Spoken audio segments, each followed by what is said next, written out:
Donc, pose à ma position à combat.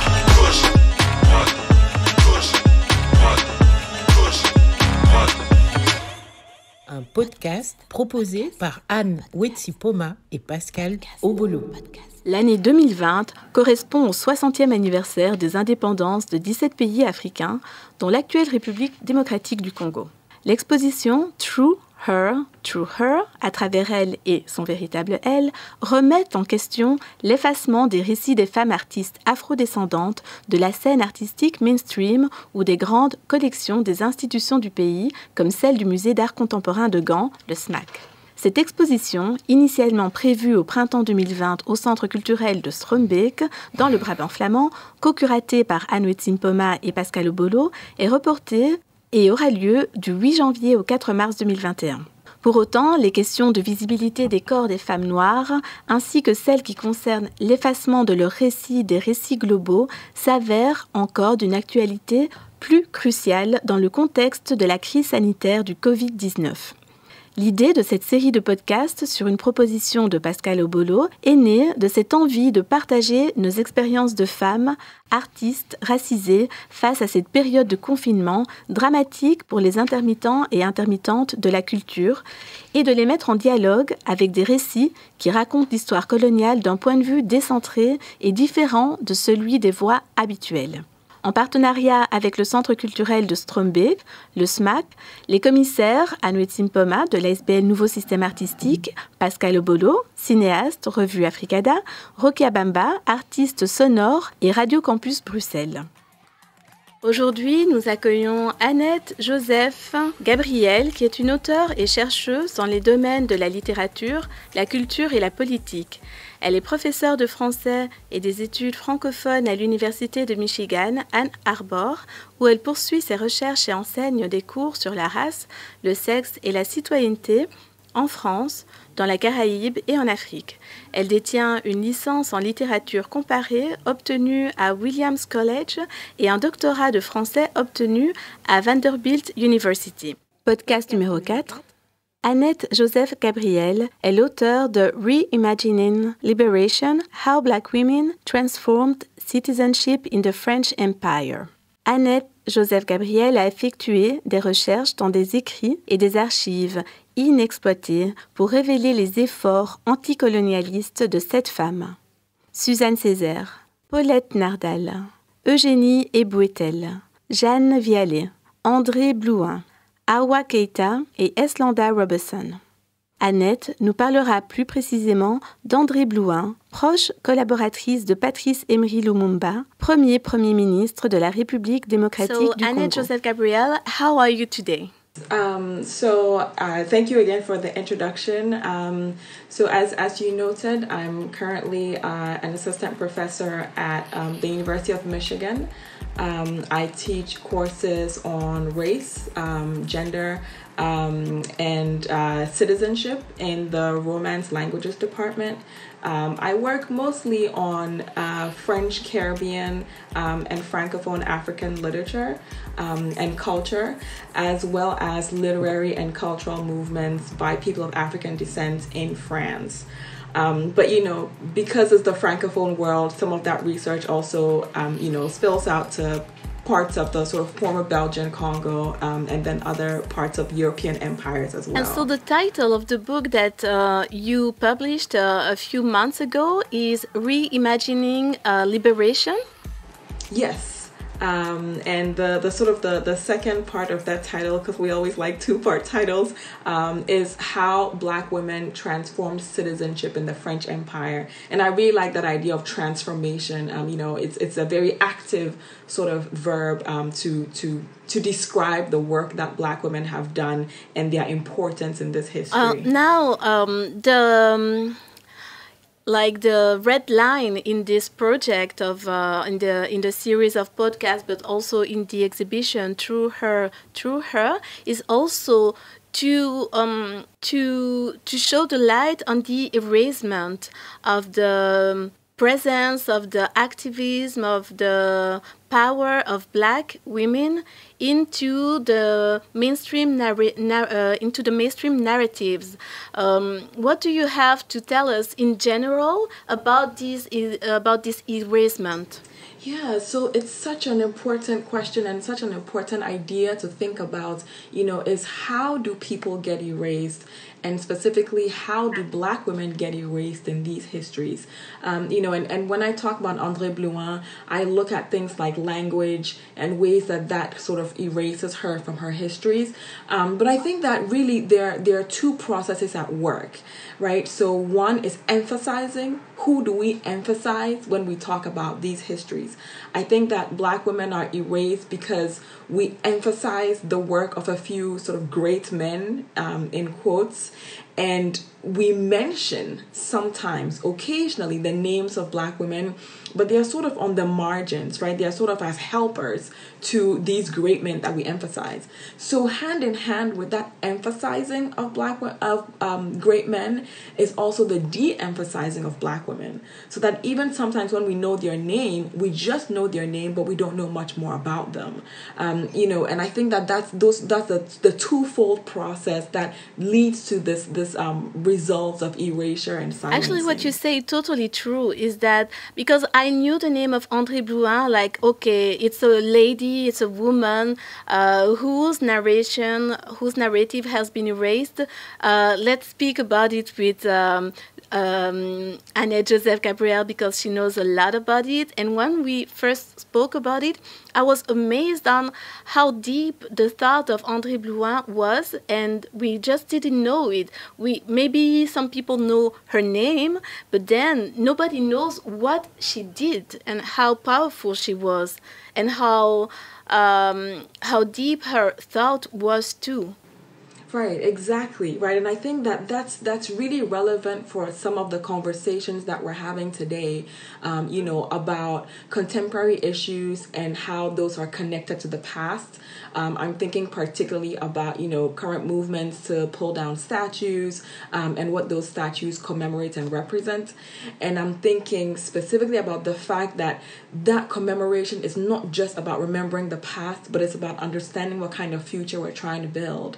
And so when we talk about someone like Andrée Blouin and her name being, a bit of a buzzword, but we don't know more than her name, is that work of memory, that memory work. I think sometimes we take for granted the fact that history is made and constructed and built.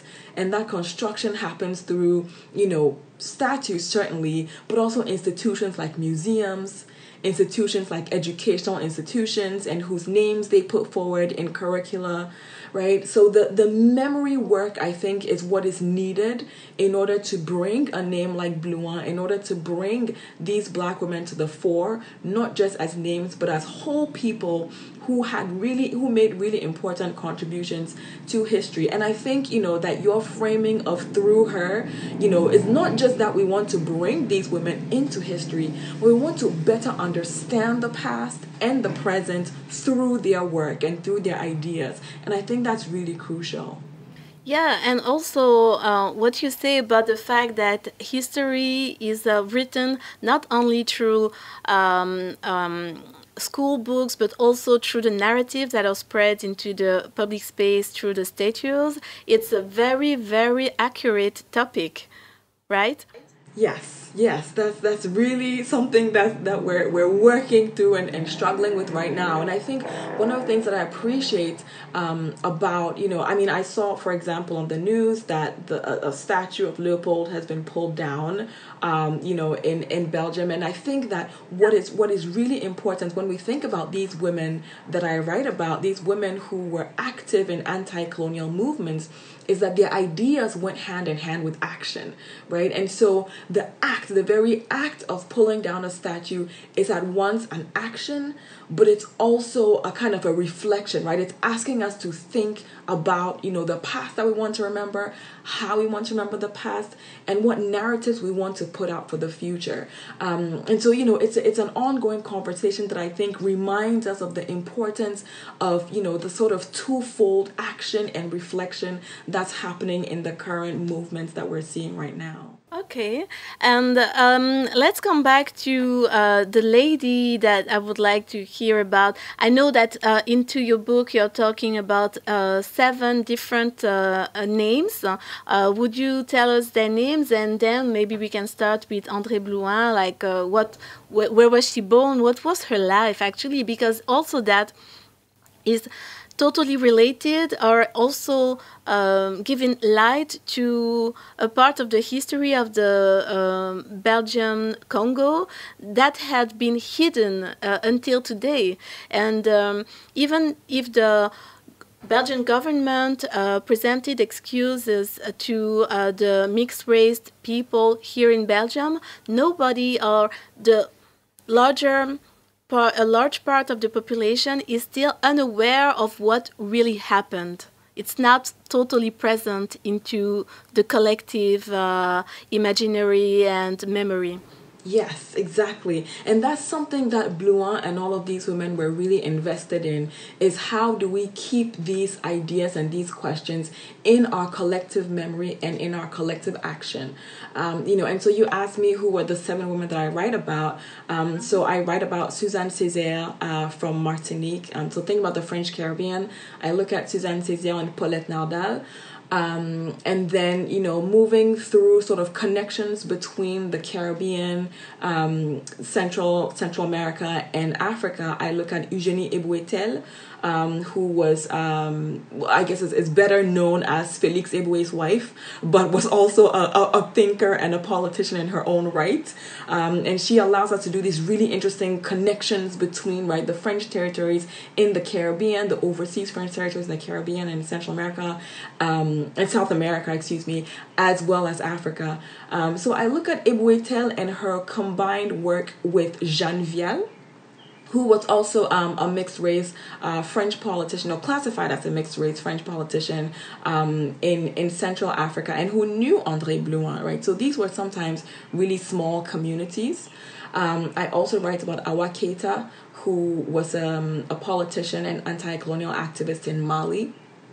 And then I also write about Eslanda Robeson, who was an African-American anthropologist and civil rights activist, but who traveled through, she spent 8 months traveling through Central Africa, just trying to piece together the story of colonialism and the work done by Félix Eboué. So as you can see, there are all these connections that run through, and all of these women are, I think, names that, some people might recognize here and there, but going deeper into their stories, I think it's work that we still need to do.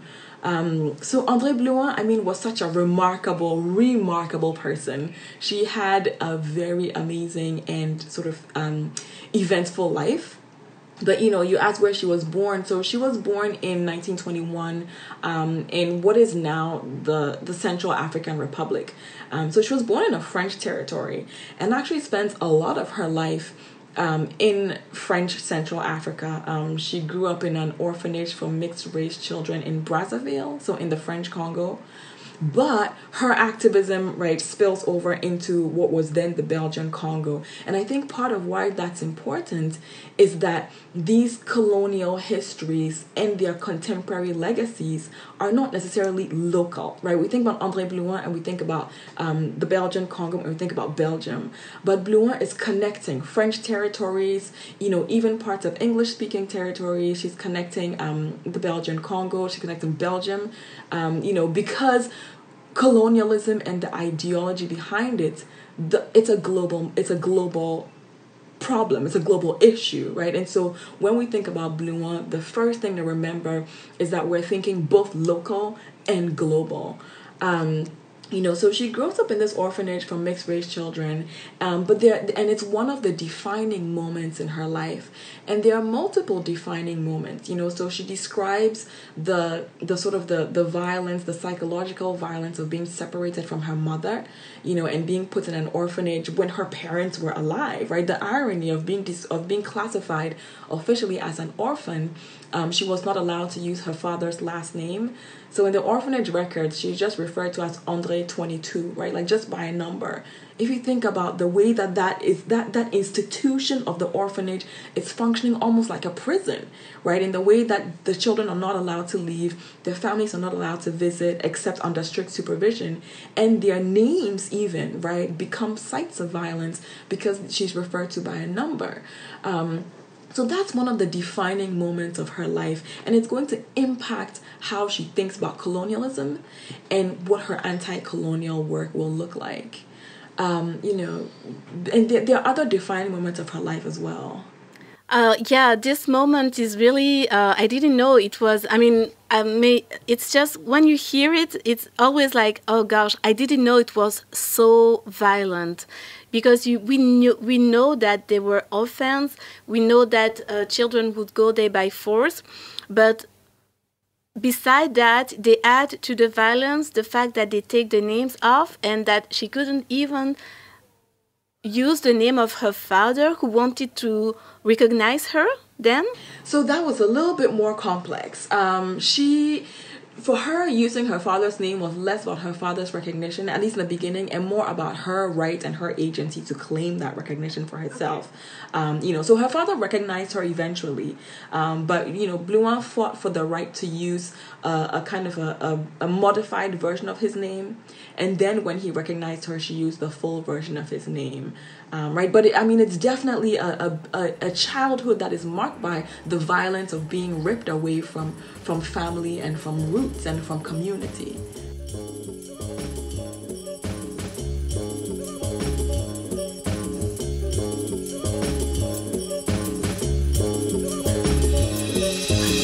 Tu crois que le monde est à toi, qu'il t'appartient, c'est ta chose, tu en disposes. Sans qu'il n'en reste rien. Avidé, gourmand, demain, peu importe demain, s'il reste un lendemain, je le veux en paix pour les miens. Demain, oh demain, s'il reste un lendemain, demain, je le veux en paix pour les miens.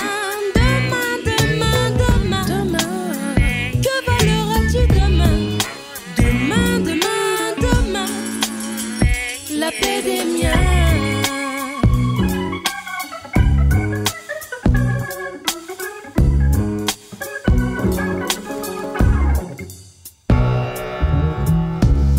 Elle pleure, l'aurais-tu caressé un peu trop fort? Ou bien l'as-tu encore battu à mort? Tu es trop faible pour souffrir et bien trop lâche pour en finir. J'arrête demain, s'il reste un lendemain, je le veux en paix pour les miens. Demain, oh demain, s'il reste un lendemain, demain, je le veux en paix pour les miens. Demain, qui saliras-tu demain? Demain, la paix des miens.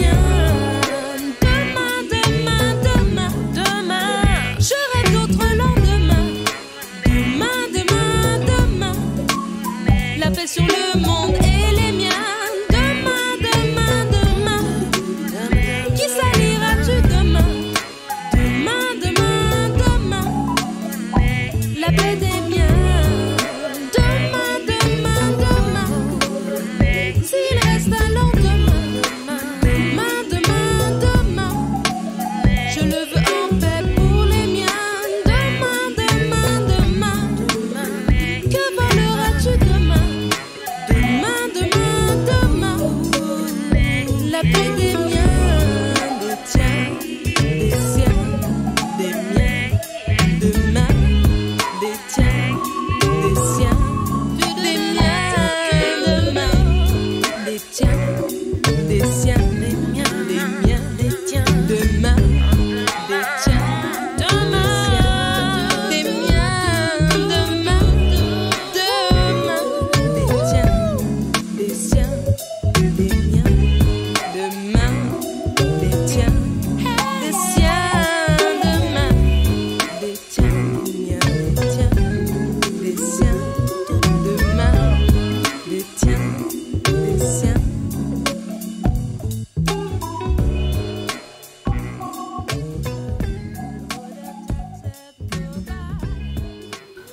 And so after that, what happened? She traveled. I also heard that she married. She had been married 2 different times. Yes. So she was married. She married a businessman, a French an Alsatian businessman from the Alsace region, and they moved to a plantation. He had I believe it was a coffee plantation in a really sort of remote area, and so Blouin was there pretty much by herself with her husband and her mother, right? So remember, her mother is a black woman, is classified in the colonial classification as African, and that's a classification on its own. But so she's there with her mother and her child that she has with her husband Charles.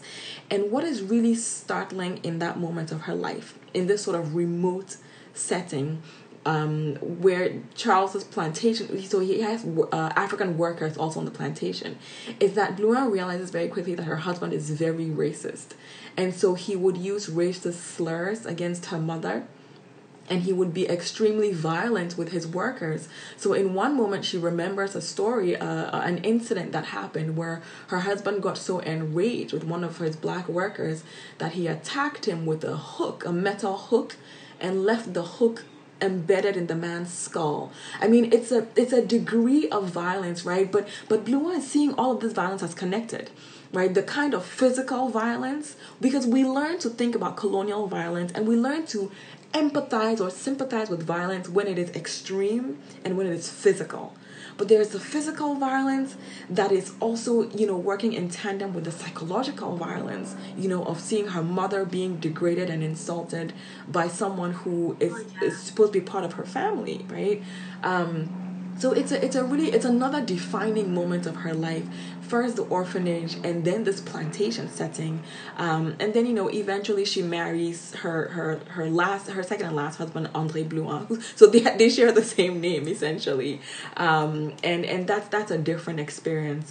It's a more positive experience for her. Okay, yeah, I think what you say about seeing its own parents being humiliated with violence or not, with physical violence or not in public, is really something that I feel that our generation here of adults, of black people who live here in Belgium, this is why most of us are activists, and I think this is also why 10,000 people went into the streets a few weeks ago to say stop to racism. It's because when we saw George Floyd on the TV being murdered with such a, cold blood, it was really horrifying, and this humiliation just reminded us, a whole generation of people how our own parents have been humiliated in the public sphere, and how we saw that and being powerless in front of those situations. So thank you really for reminded us or telling us about this second step into her life, because I think it's really it's a real defining moment indeed. And so after that, when she married her second husband or partner, what happened? When did she meet when did it happen? When did she meet Patrice Lumumba? So, I mean, just before I get there, I think it's so interesting that you bring up George Floyd and, seeing the idea of sort of the humiliation of parents, right? The way Blouin was seeing, because then we have this whole genealogy of humiliations, right? That racism and colonialism enact this whole genealogy of violence. And so, what we see is that George Floyd's last words, right, as he's dying, he calls out for his mother, that you have this genealogy of black pain that Blouin is also living when she sees the racism that her mother undergoes and suffers, but then also down the line, her own children, right? So before she married her second husband, while she was with Charles, she had a son named René. And when he was 2 years old, he had malaria.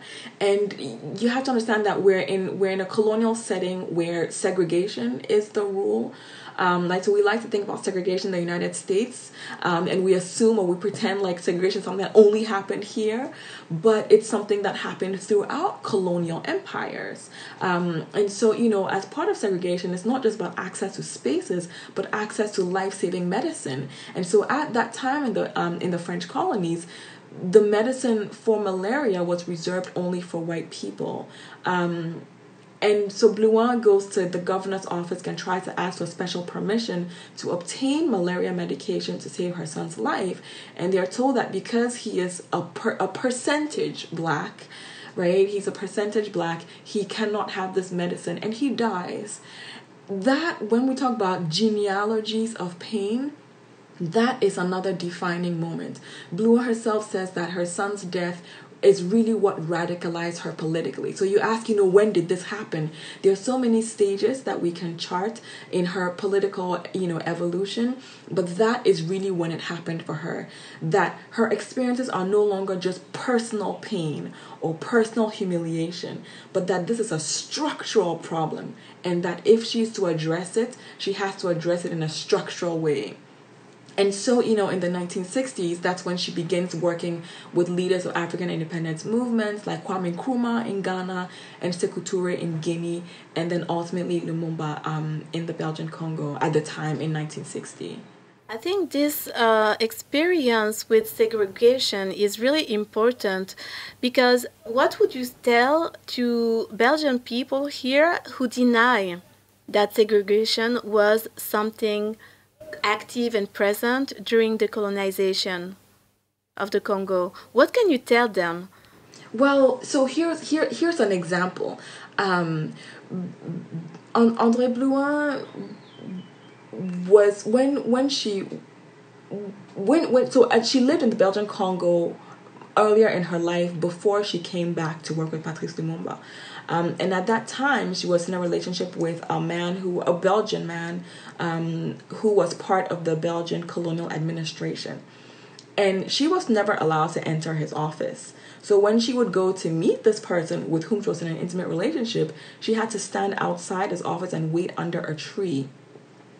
When she became a member of Patrice Lumumba's government, so he appointed her as his chief of protocol, that office that she was never allowed to enter became her office, right? So we see the evidence is there, is that you have this stark moment that differentiates the colonial period from the independence period.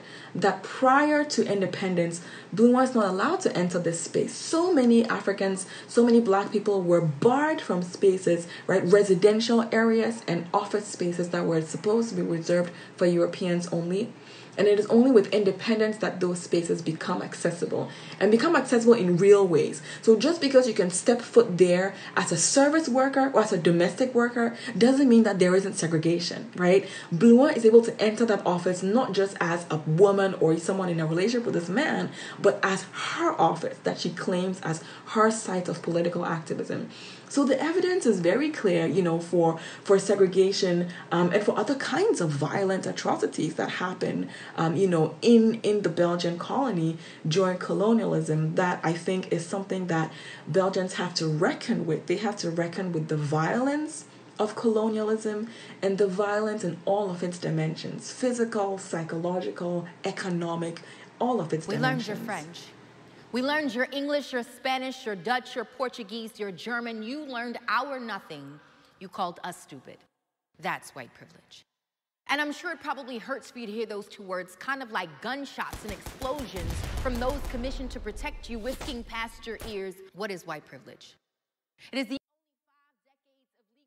Let's go on with what you were just about to say before I ask you the questions, about the fact that André Blouin, after the loss of her child, which is something that I can not even try to imagine. Yeah, so she begins working with different leaders of independence movements, and I know that because we're talking about women specifically, I'll talk briefly in a moment about her place not just as a person in those movements, but as a woman in those movements, and how she's perceived. But basically she begins working in the I keep calling the Belgian Congo because we're talking about the colonial moment, right, before independence. But in 1960 she begins mobilizing women in a kind of a grassroots effort.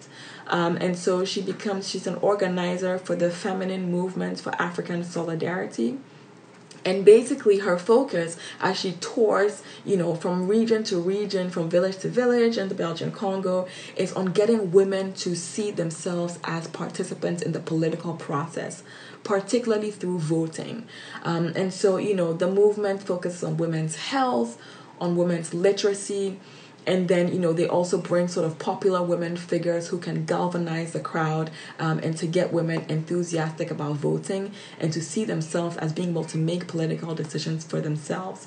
And so Blouin has this quote, and I like to bring in quotes from her from time to time because I think it's important that we hear from these women themselves in their own words. But she says, and I quote, "If she so chose, the woman could be the foremost instrument of independence," right? So Blouin really believed that women were not just, supposed to be working in the background or supposed to be helpers of these movements or secondary figures in this history, but that they were making history themselves in the very foreground. She herself in 1960, like I said, Lumumba appoints her as chief of protocol, and they worked so closely together that Blouin says that in the media, the press gave them the nickname Team Lumum-Blouin, right? So that they were just kind of like working in tandem. But, aside from the local press, you also had on the international front, right? International media was also really interested in Blouin. And so there's an article in 1960 in the Baltimore Afro-American, which is a newspaper here, that was headlined "The Woman Behind Lumumba," right? And it's an article that's a profile of Blouin. So she was seen in that moment to be someone who was really at the forefront of political struggles. And she herself described herself as an African nationalist. And so in today's sort of language, what we can do is to understand Blouin as a Pan-Africanist and as an anti-colonial activist, right? So think about the fact that she grew up in a French territory, but was doing her political work in Ghana, which at the time had just come out of colonialism under the British, right? And also, anti-colonial activism in Belgian spaces. So Blouin really was a Pan-Africanist. But how we understand her importance is not just what she says about herself or the work that she did, but the impact that it had on the Belgian colonial administration. And so the Belgian government, Blouin heavily criticized the Belgian government for not respecting the rights of Congolese people and also for trying to undermine the transition into independence.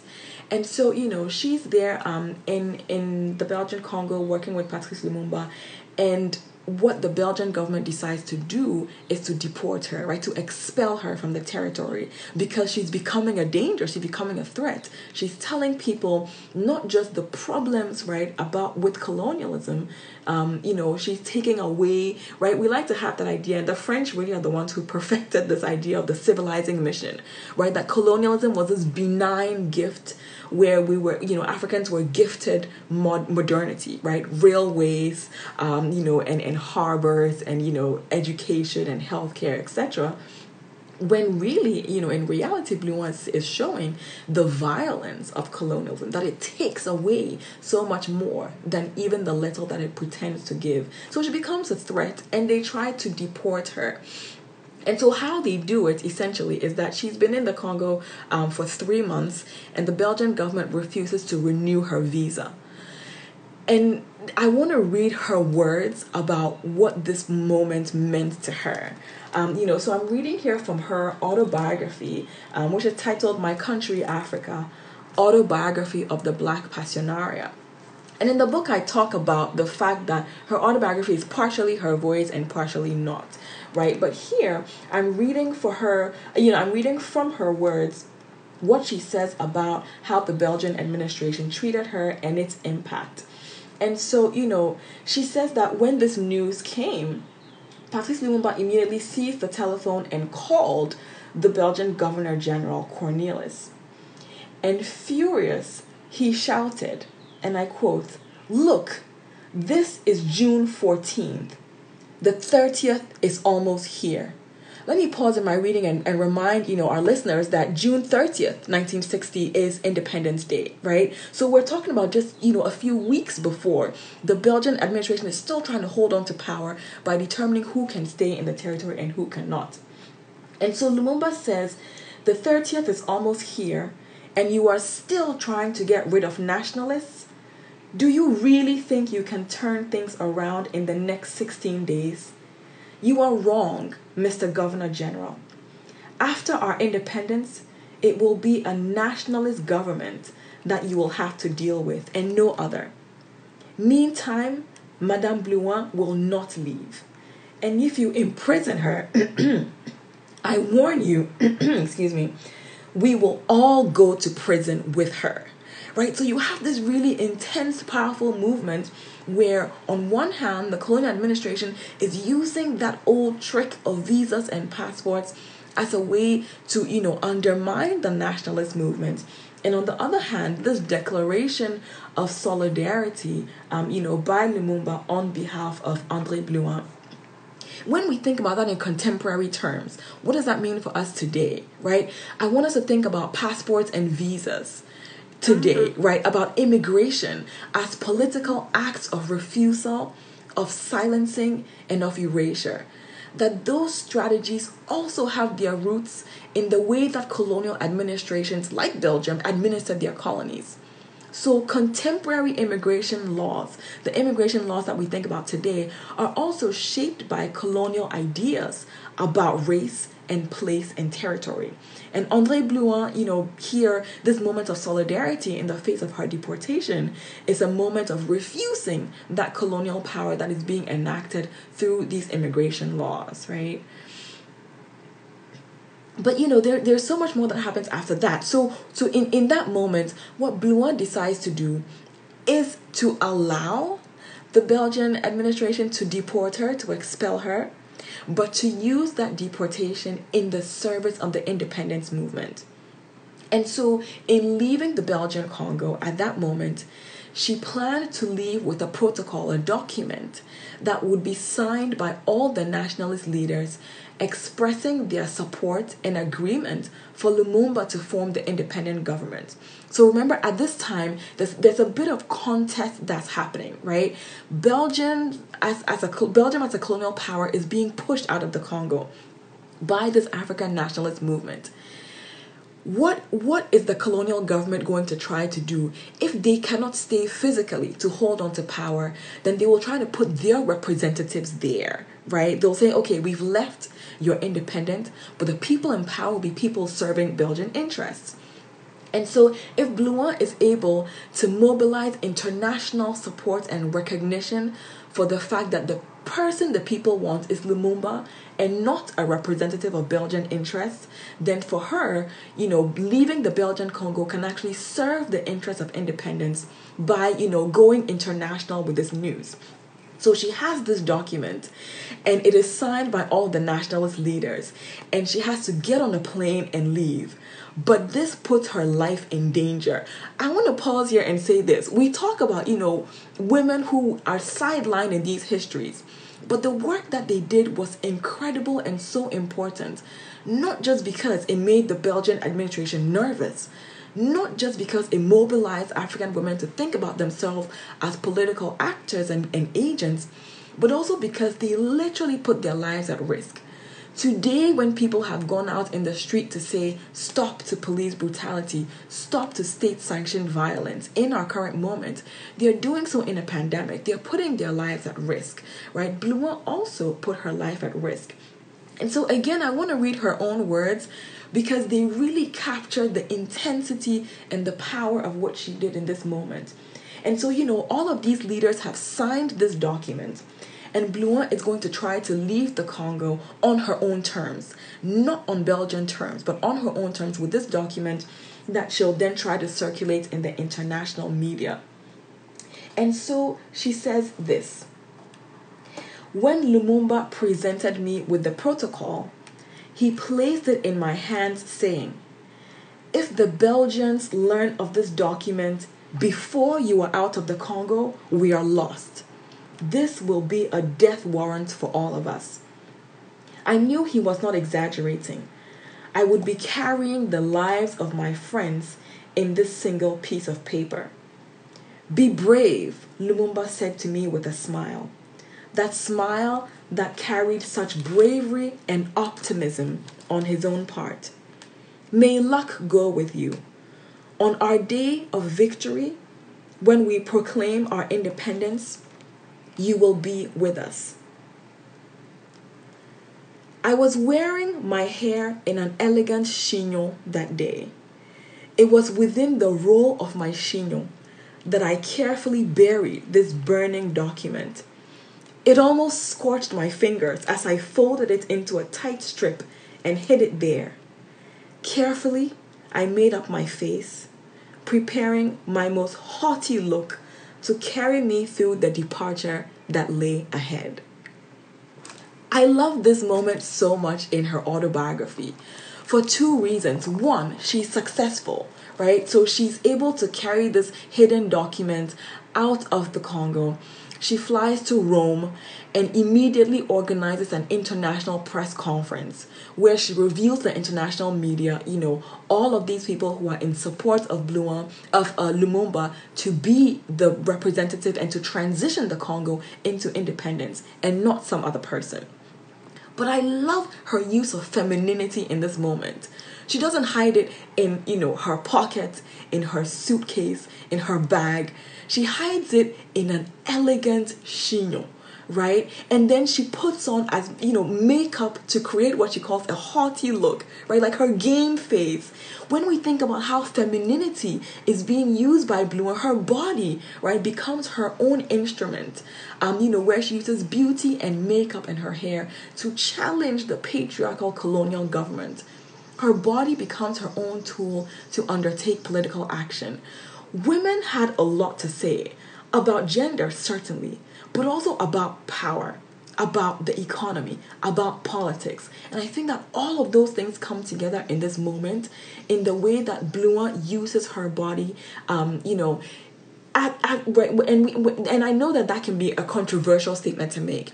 Right, that women use their bodies in political ways, but that Bluma uses her body in this moment as a woman, right, in this political way, to challenge this government that is trying to exclude her from the territory and also trying to undermine the transition to independence. So when we think about the series that this conversation we're having today with T is part of, right, the idea of through her, it is literally through her feminized body in this moment, right, that Bluma is expressing her political agency, but is also moving forward the interests of independence in the Belgian Congo. So eventually after what happens in Rome, she travels to Guinea, and then ultimately dies in exile in Paris in 1986. So she has a long life, even after the tragic events that characterize the immediate independence moment, and the aftermath of independence in the Congo. But Bluma spends the rest of her life in exile in Paris. And so when we think about the working of erasure, right, I talked about emphasizing men's narratives, de-emphasizing women's narratives, but also the fact of her own physical removal from the continent. The fact that she was no longer physically present, on the continent and is in exile, becomes another way that she's sidelined from the way that we remember what happens in independence and who we choose to remember. And then the last thing I'll say about erasure is it's also about preservation, right? So not just who remember and how, but also how we preserve those narratives. So the autobiography that I just read from, first of all, it's written in English, right, as you all heard, but Bluma was a French speaker, right? So already her narrative is more accessible to English speakers than to French speakers. So, people in Belgium today might hear buzzes, or snippets of her name and her story, but to what degree is her life story going to be accessible to everyone? The other thing also is that the copy that I just read from, my copy of the book that I used for research on Blouin, is a discarded library book that I purchased through a used bookseller, right? When you think about, autobiographies of great men, right? So because I work in the French setting, if you have even a biography of Charles de Gaulle, right? It's still in print, right? It's still being sold.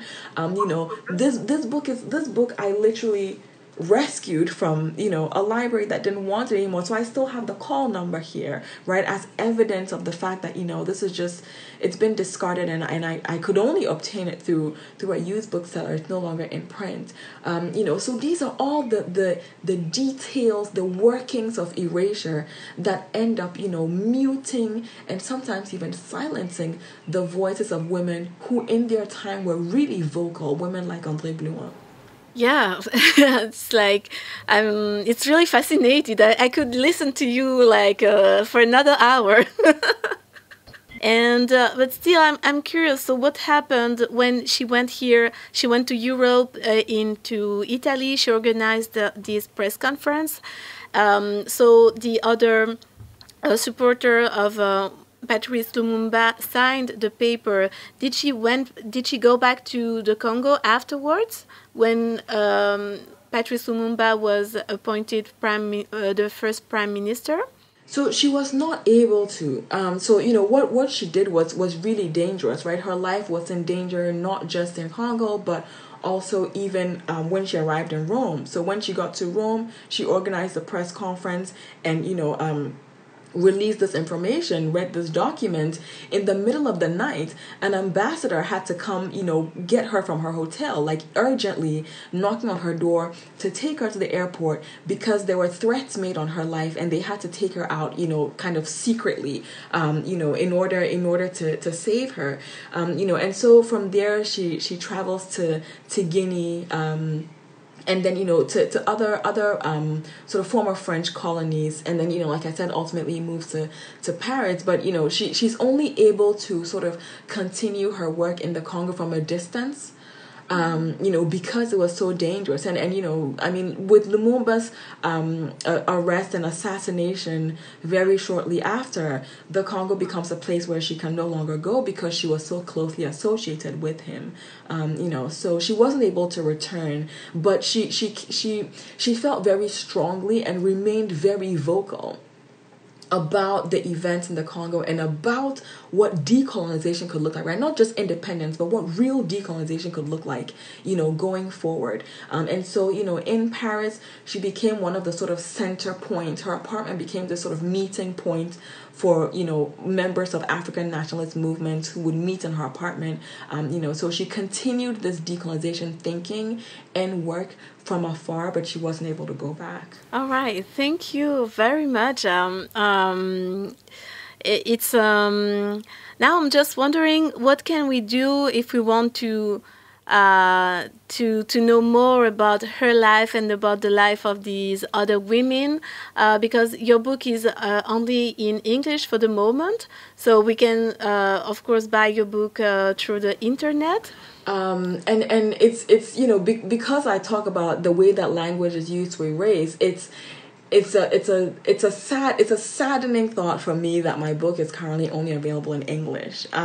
So one of the things that is heartening for me is that I'm currently in conversation with a French publisher that's interested in doing a translation of the book. Because like you're saying, so many people are clamoring for this history, right? Like, where do we go to learn these histories, to learn more? And my book is one of multiple books that are engaging these histories. It's one of many, but it's also only scratching the surface, right? I'm interested in very particular kinds of questions, but there are so many other questions that we can ask and that we still need to do research on.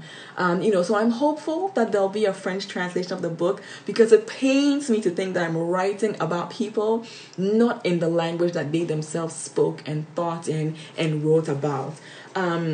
So, that's one of the ways. And then, another way I think is to just kind of follow so many important French-speaking movements that are coming up now throughout, what we're calling Black Europe, in France, in Italy, in Germany, and elsewhere, people who are working on scholarship, on correspondence, people who are doing work like yours, right, in art. So I'm thinking about the recent book, for example, To Exist is to Resist, which is a sort of a compilation of essays and correspondence and reflections about Black feminism and Black women's activism in Europe, from the 20th century to today. So that's another space, that people can go to get a bit more information as well. Well, thank you very much. It has been a real pleasure to meet you and to have this conversation with you today. And I'm really looking forward to follow what you do. What are your next researches now? Well, that's always a big question. I always have my hand in multiple pots at the same time. So I'm currently working on a couple of things. Right now, I am working on an edited volume that I'm co-editing with a historian, a scholar that I really respect and admire, Phil Sinitier. We are working on an edited volume about Shirley Graham Du Bois. So when we think about Black internationalist women, right, you have, like I said, André Blouin, I mentioned Eslanda Robeson. Shirley Du Bois is another person who brings all of these geographies together, right? Her work in Asia, her work in, North Africa, in Ghana, her writings about South Africa, thinking about the Middle East, Shirley Graham Du Bois is, her work in Europe. So she's really thinking about all these spaces. And so I want to continue thinking about Black internationalist women. I'm also working on a book project about French Caribbean feminism. And so again, you probably have a lot more information about this than I do about what it means to talk about Black feminism outside of the United States, right? So when we think about Belgium, for example, in the French Caribbean, we talk about women's associations or women's organizations, or women's activism or women's writings. But the word feminism specifically is a very loaded and charged word. And yet I believe that it is possible to trace a long and really rich history of French Antillean feminist thought, from spaces like Martinique and Guadeloupe. And so I'm trying to work on that from the 19th century and how that thought evolves till today. And then finally, like I said, I'm doing too many things, but my most immediate next book project is taking me a little bit outside of the immediate colonial moment, into the 18th and 19th centuries, because again, the roots of these things, right, lie also in slavery as one of those initial moments of, racialization, for example. But I want to think about that moment, the same questions I asked about Blouin and, Robeson and Du Bois and Césaire and so on, the same questions about who tells the story. How do we understand the story differently if we hear it from the point of view of those whose voices have been muted? I'm asking those same questions now, but about slavery, and I'm thinking specifically from the point of view of enslaved children. So I'm looking at narratives that were written by children who were enslaved throughout the French Atlantic, the UK, France, Haiti, the US, and how bringing their stories together helps us to understand ideas like citizenship, like freedom in different ways. So those are some of the many things that I'm doing at the moment. But, the questions that Blouin fought to answer, the questions that we're thinking about today, right now, are questions that remain at the heart of all of these different projects, right? It's how do we think freedom and how do we understand it in more profound and deep and creative ways when we think freedom from the point of view of those whose voices are usually erased from the archives and from our collective memory. Awesome conclusion. Thank you very much. Thank you so much for having me. I'm really glad to have this conversation. So I guess it's time to say goodbye. I don't want to, but Me neither. I mean, the questions you've asked have really sparked a lot of thoughts for me, so thank you for that. Cette série de podcasts est le fruit d'un partenariat avec le Centre culturel de Strombeek, le SMAC, les commissaires Anne Wetsim-Poma, ASBL Nouveau Système Artistique, Pascal Obolo, cinéaste Revue Africada, Rokia Bamba, artiste sonore et Radio Campus Bruxelles. Mira mi tranquila vida riding down the Congo. Got that Eldorado when my mama do the mambo. I so aficionado while I'm banging on my bango.